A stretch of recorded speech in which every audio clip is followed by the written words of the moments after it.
ప్రేమిస్తూ 100 ఏళ్ళు బ్రతకడం కన్నా ప్రేమిస్తూ ఒక క్షణం బ్రతికితే చాలు.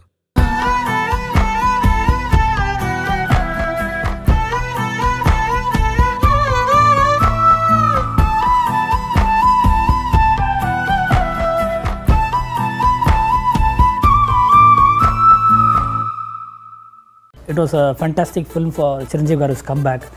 Vinay Garu is first of all a very organized director. ఎప్పుడు మొదలైంది? చాలా కష్టాలు పడ్డామండి. చెప్పాలంటే దొంగచాటి ఫంక్షన్ హాల్స్కి వెళ్ళి తినేవాళ్ళు.